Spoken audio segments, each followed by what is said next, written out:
Thank you very much. To those of you who got up at 8 thinking you'd hear Mildred Cho, my apologies, I am not she. My talk today is on can ethics and policy keep up with big data analytics? And the frame is, over the past 2 days, we've heard wonderful talks about all the exciting developments in big data. And what I'm going to do today is say, what are the ethical issues, and will our ability to address the ethical issues and policy issues keep up with the tremendous advances in the science? So first, I have no conflicts of interest. I'm going to start by asking you questions. So first, do you or a relative or a friend have a chronic medical condition that requires ongoing treatment? Most of you, a lot of you, and those of you who didn't, it's in your future. Second, how many of you snorkel or scuba? Okay, so keep your eyes open. How many of you or one of your relatives has been a participant in clinical research? A lot of you, great. Everyone should be to help drive the knowledge. And how many of you have used an online app, commercial website, or software on the internet? Wow, and for those of you who didn't raise your hand, it's going to be tough to keep up with your kids and grandkids. So earlier this year, I had the privilege of chairing an Institute of Medicine committee on sharing clinical trial data.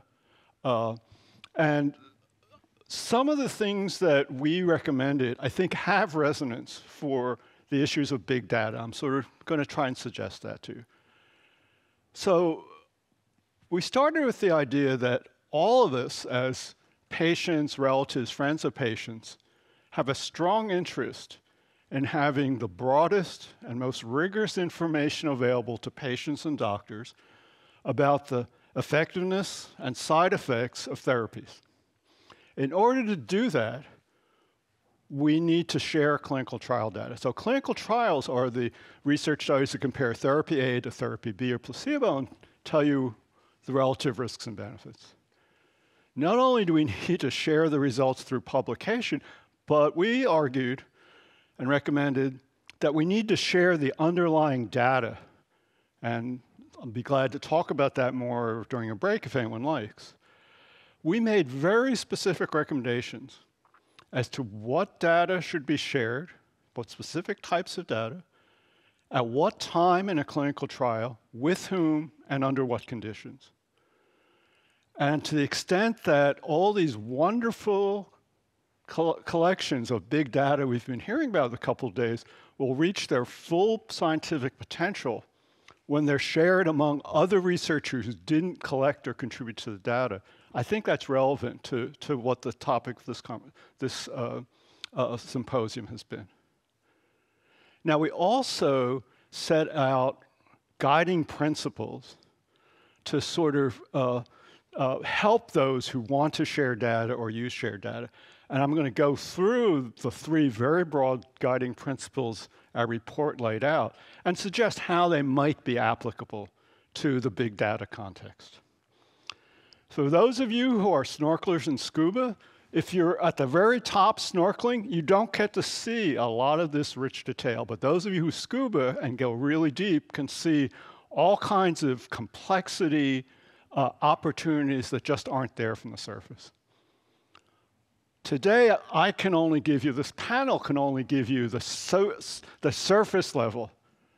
But I hope that as a result of the symposium, those of you who are involved in big data will take a deep dive and really address these ethical policy issues in a much more sophisticated, complicated way. So the first ethical principle has to do with benefits and risks of big data analytics, particularly as applied to clinical care. We want to maximize the benefits, minimize the risks, and the balance of benefits and risks has to be acceptable. Now, there are a couple specific recommendations in our report which you might want to think about. One is, you have all this data. How do you handle the requests from other investigators to use that data for research? And what are the approval criteria and process? We actually recommended a committee independent of the sponsor of the trial, with public members make those decisions. We strongly recommended the use of data use agreements to try and maximize the utility and minimize the risks of sharing data. Second big principle, very broad, has to do with respect for persons, and that translates down to consent or authorization and privacy.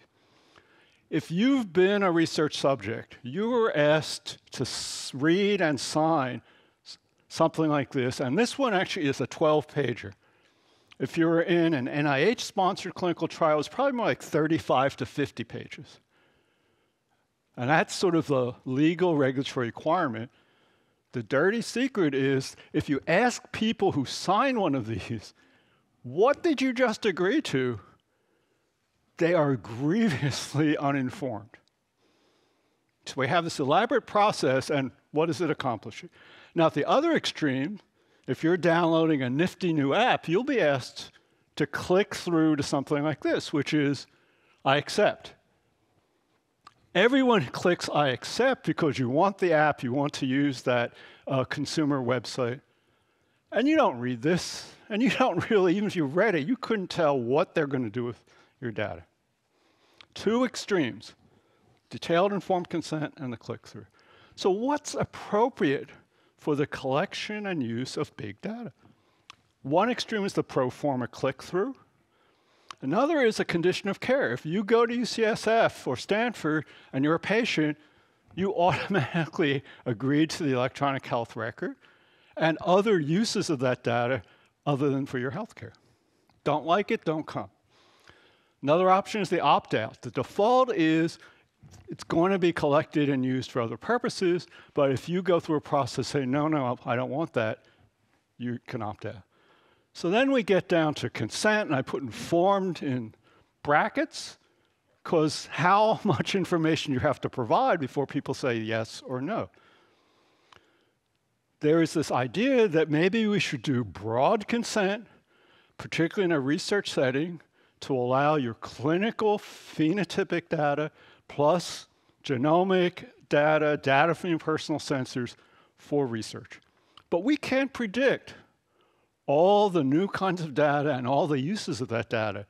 So in what sense is it meaningful for me to consent to, yeah, use all this, and then 2 years, 5 years later, there's a whole new use that might be very sensitive, might be very interesting, but I never thought about.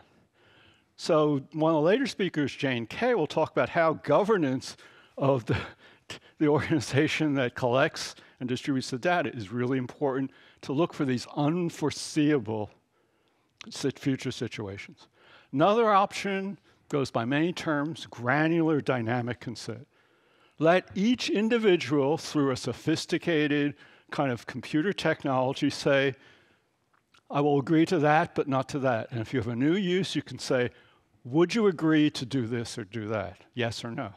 So it's really specific to the individual, and it could be as granular detailed as you want. Nice idea in theory. In practice, a zillion practical and ethical headaches. What do you do if someone doesn't respond? Is that an automatic no?